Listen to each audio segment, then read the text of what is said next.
बेंबीच्या देठापासून ओरडून ओरडून सांगते मी, पण माझ्याकडे कोणाचं लक्षच नाहीये. काय झालंय मला सांगशील का जरा? 1000दा सांगितलंय मी तुम्हाला, त्या बाहुलीमध्ये भूत आहे. ती स्वतःच हसते, स्वतःच उठून बसते. माझा तर गळा धरला होता तिने. बायको, ते तात्या विंचू सारखं काही नसेल ना?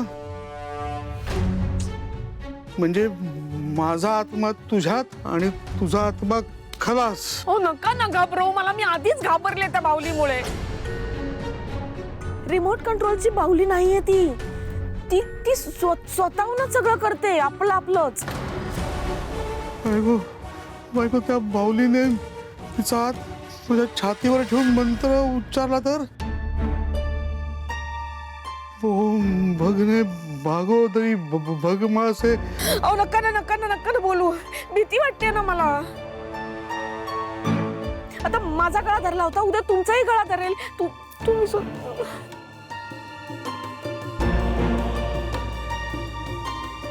नर्मदा आत्या किती कॉन्फिडन्सने बोलतायत.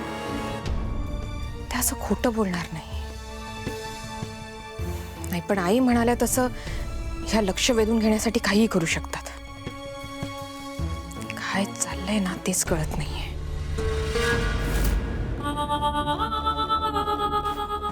घर शोधून काढलं आणि अंबिका इकडे. जाऊ दे, सापडली महत्वाचं आहे. आता हिलाही घराबाहेर घालवते.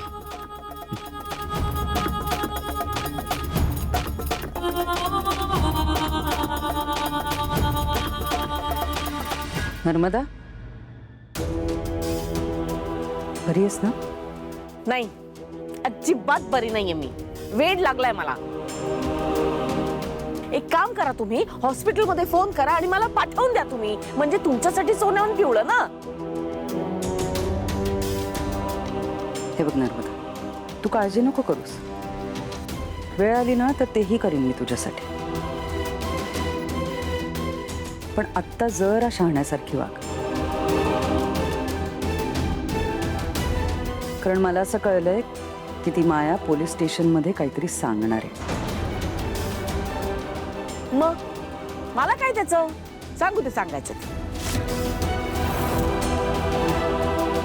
तुम्हाला कळत नाहीये का? तुम्हाला दोघांनाही पोलीस स्टेशनमध्ये चौकशीसाठी बोलवू शकतात.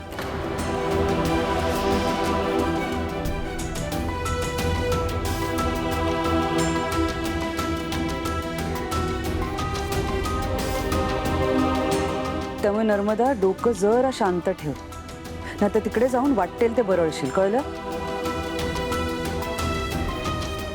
माया नक्की कोणाचं नाव घेतेय हे बघायला जावं लागेल.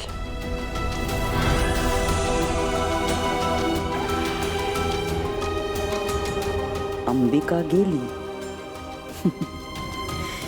आता मीराला बाहुलीच्या तावडीत देता येईल.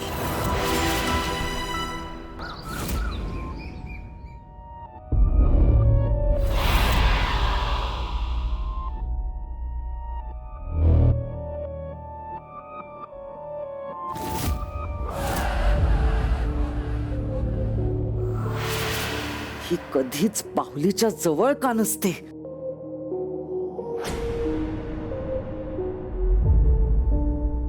वेदाचे बाबा फोन का उचलत नाहीयेत? काय ग, काही कळलं का? नाही साहेब, वेदाचे बाबा फोनच उचलत नाहीयेत. काही सिरियस नसलं तर बरं होईल.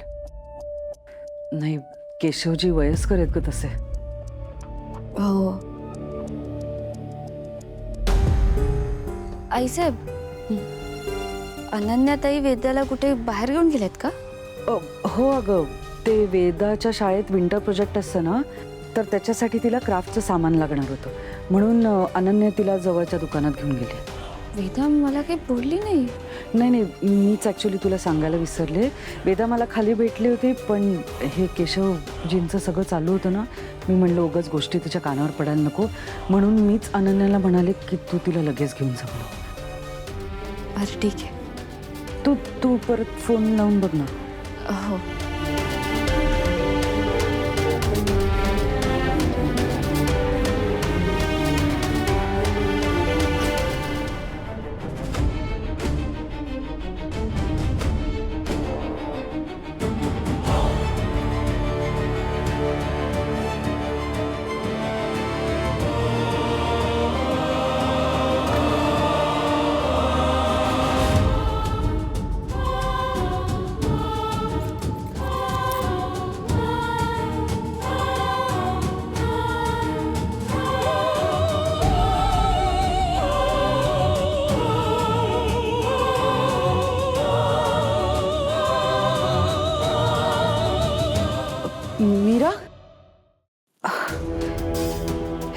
झालंय? काय झालं आई साहेब?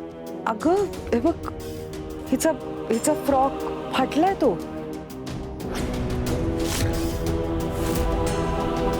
अरे बापरे, हा फ्रॉक कसा काय फाटला? माझ्या कसं लक्षात नाही आलं? मला वाटतं हे नर्मदानी केलंय.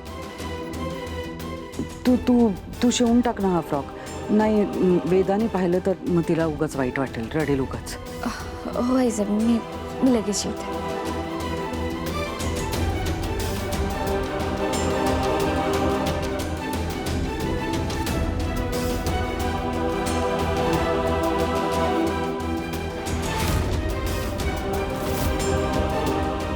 बाहुलीचा फ्रॉक शिवता शिवता तुझं आयुष्य उधळणार आहे मीरा. मीरा तू कर, मी आलेच. हं?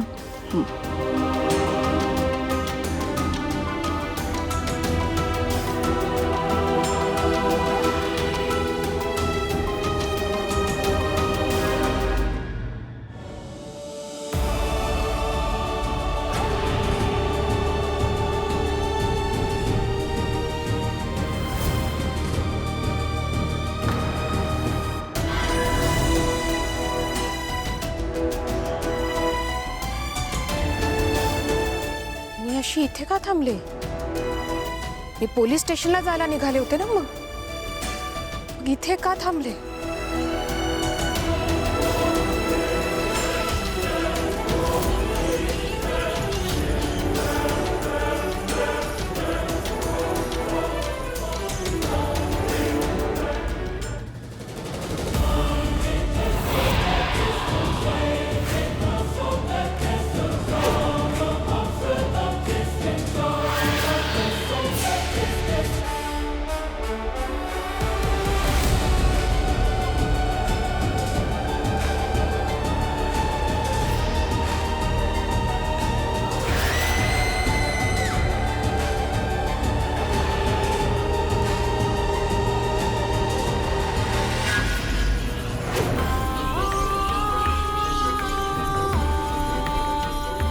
हे काय आहे? पुन्हा तेच संकेत.